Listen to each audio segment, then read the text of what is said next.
하나님의 섭리를 누리는 법 이런 제목으로 창세기 42장 26절에서 38절 말씀을 우리가 함께 묵상하기를 원합니다. 어떤 배가 바다 가운데에서 파손이 됐습니다. 배에 타고 있던 사람들은 다 물에 빠졌고 선원 중 단 한 사람만이 무인도에 극적으로 상륙했습니다.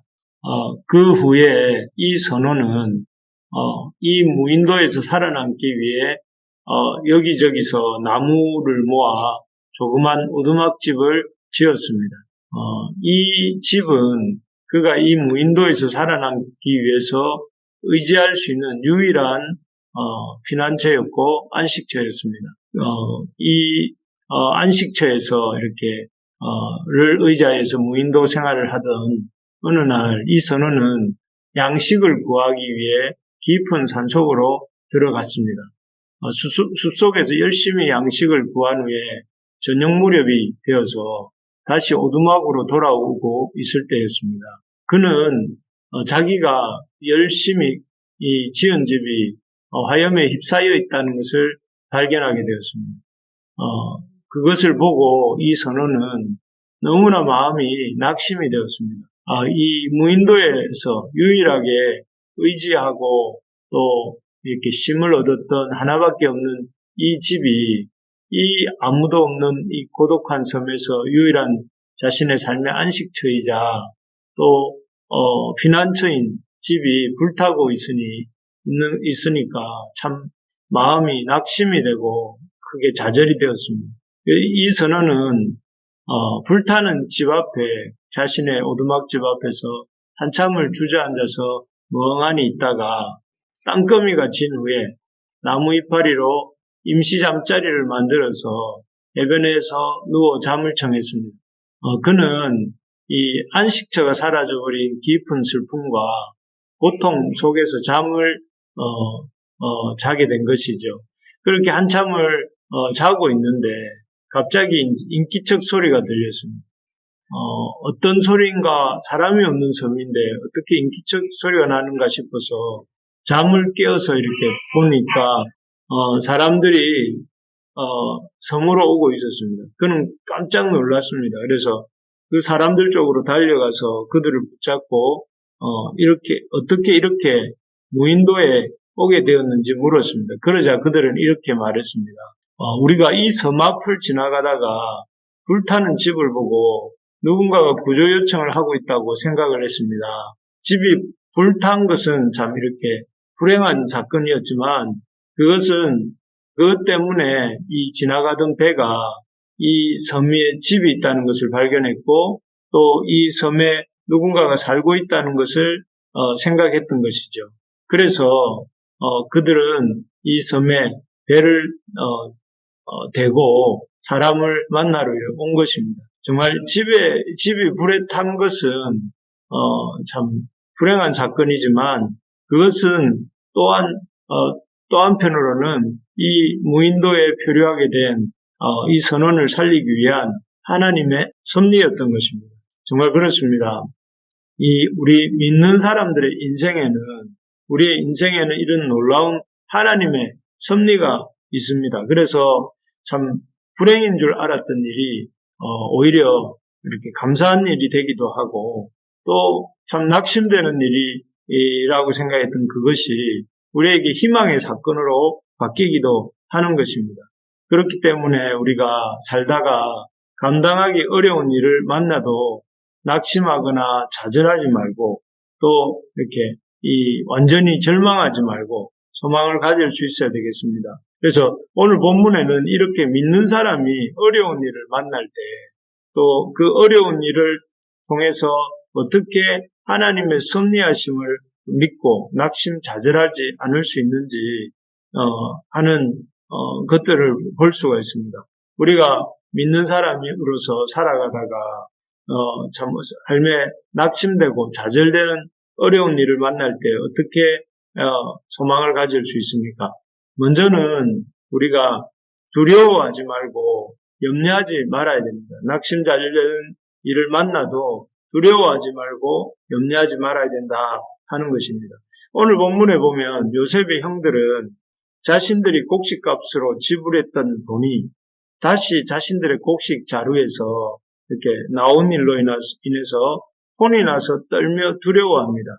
28절을 보면 그가 그 형제에게 말하되 내 돈을 도로 넣었도다. 보라 자루 속에 있도다. 이에 그들이 혼이 나서 떨며 서로 돌아보며 말하되 하나님이 어찌하여 이런 일을 우리에게 행하셨는가 하고 참 아닌 게 아니라 어쩌면 이제 다시 또 베냐민을 데리고 와서 이 애굽의 총리가 된 요셉, 아직 형들은 요셉인지 모르지만 애굽의 총리가 된 요셉을 다시 만나러 가야 되지 않습니까? 그래야 자기 형제 시므온을 다시 찾아올 수 있습니다. 그런데 그런 자신들인데 양식은 양식대로 가져오고 또 돈은 돈대로 가져온 것입니다.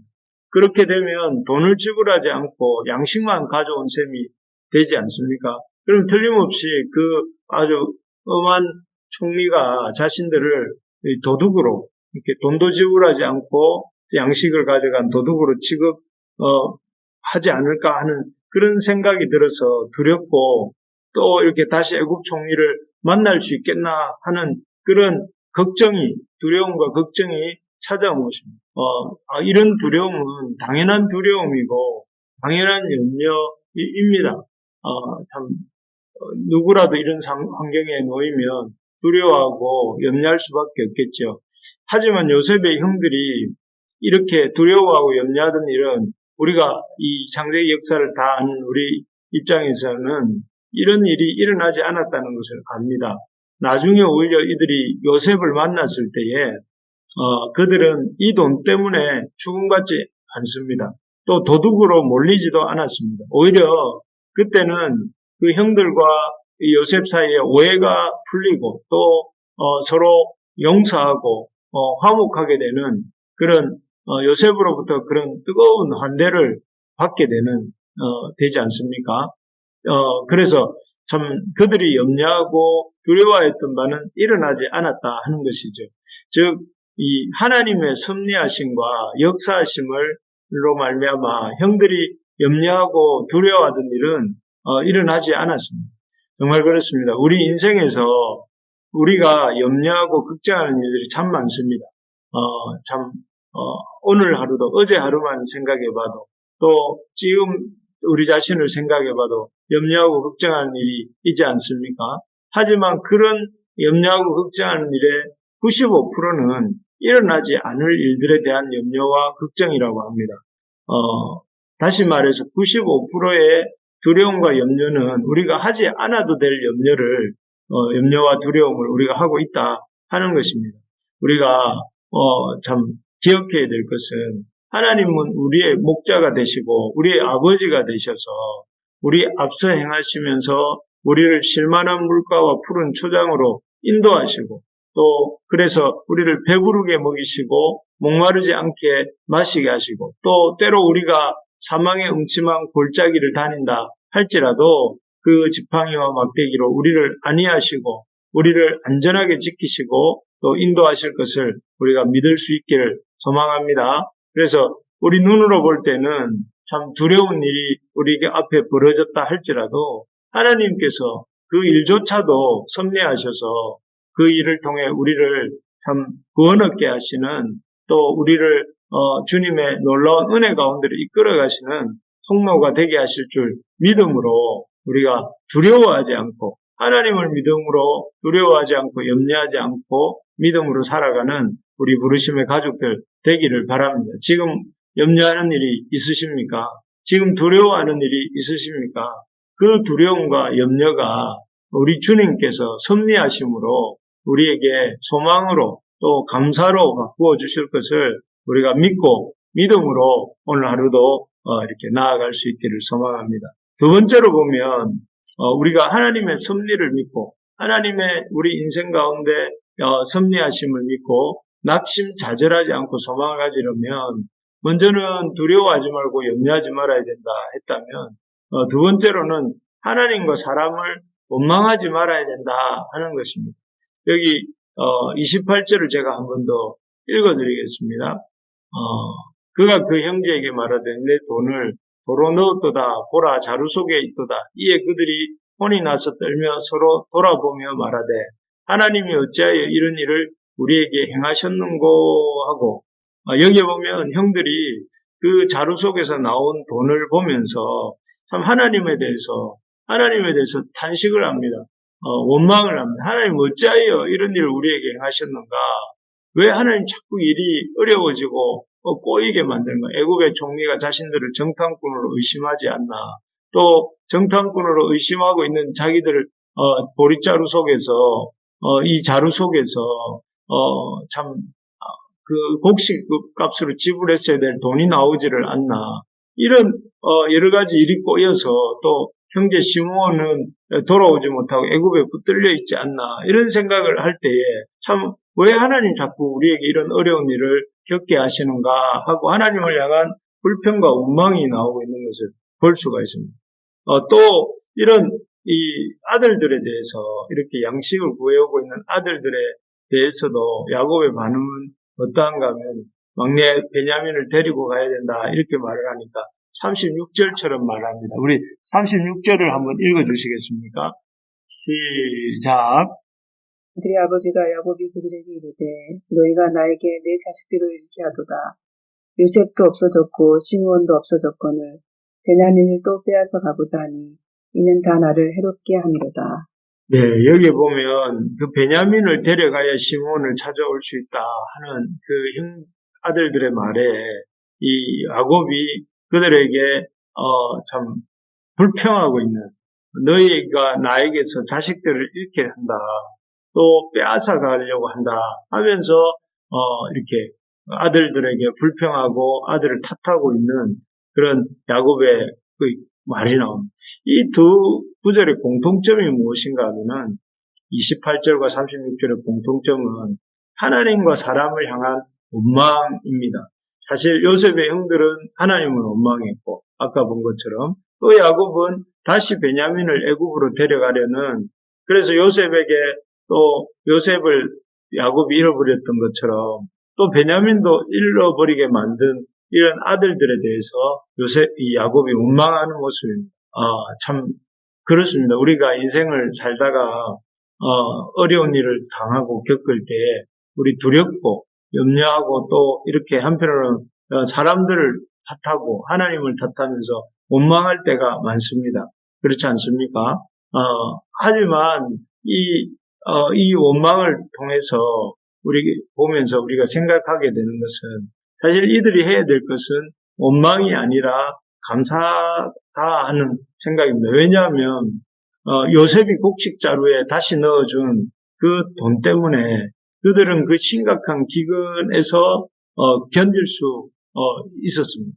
또 베냐민을 보냈기 때문에 야곱이 힘들었지만 형제들의 말을 듣고 야곱을 이 베냐민을 보냈기 때문에 그 베냐민의 어떤 신분을 확인함으로 안전을 확인함으로 요셉이 형들에게 자기의 정체를 드러내게 되고, 그래서 자기가 애굽의 총리가 된 요셉이다 하고 자기를 드러내지요. 그리고 이를 통해서 그런 과정들을 통과하면서 20년간에 걸쳐서 딱딱하게 굳어져 있었던 요셉과 형제들의 그런 관계가, 형제들의 그 참 죄의식, 죄책감과 또 형들에 대한 원망이 요셉이 있지는 않았지만 그런 형들에 대한 어떤 이런 소통의 어려움들이 이렇게 회복되게 되는 계기가 되지 않습니까?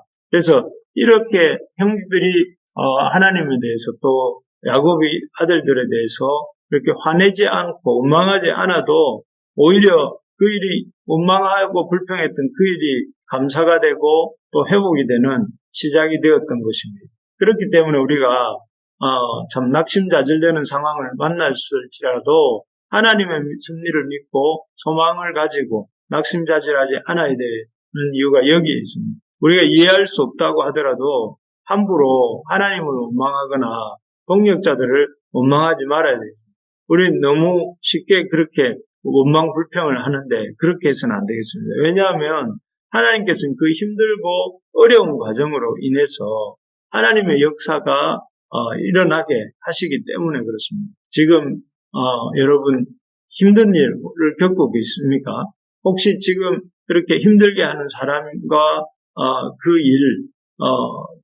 일이 있습니까? 또 그렇다면 그 일과 또 그 사람 때문에 그 하나님께서 또 이렇게 놀랍게 역사하셔서 우리 인생을 복되게 바꾸어 가실 것을 믿으시기 바랍니다. 그래서 여러분 다이너마이트가 터질 때 다이너마이트가 바로 던지면 펑 하고 터지는 것이 아니라 그 도화선이라는 게 있고 그 도화선에 불이 점점 타들어가서 마침내 다이너마이트가 이렇게 폭발하는 것처럼 지금 우리 눈앞에 보이는 어렵고 힘든 일이 그 도화선과 같은 이 것임을 생각하면서 이 도화선이 지금은 미미한 것 같지만 장차 주님의 때가 되면 엄청나게 큰 결과를 가져올 것을 믿으면서 우리에게 주어진 상황과 환경 때문에 낙심하거나 좌절하지 말고 믿음을 가지고 기뻐하며 나아가는 저와 여러분들 될 수 있기를 바랍니다. 말씀을 맺겠습니다. 우리가 어떻게 참 인생의 절망과 시련을 만났을 때 낙심하거나 좌절하지 않고 소망을 가질 수 있습니까? 하나님의 섭리하심을 믿어야 됩니다. 하나님의 섭리하심을 믿음으로 하나님을 사람을 향한 참 원망을 버리고 또 앞날에 대한 불확실한 앞날에 대한 이런 염려와 두려움을 내려놓을 수 있는 것입니다. 우리가 하나님의 섭리를 믿고 두려워하지 않고 또 사람들과 이렇게 사람을 원망하지 않고 우리에게 주어진 믿음의 삶을 이렇게 살아내는 저와 여러분들 또 우리 부르심의 가족들 될 수 있기를 주님의 이름으로 축원합니다.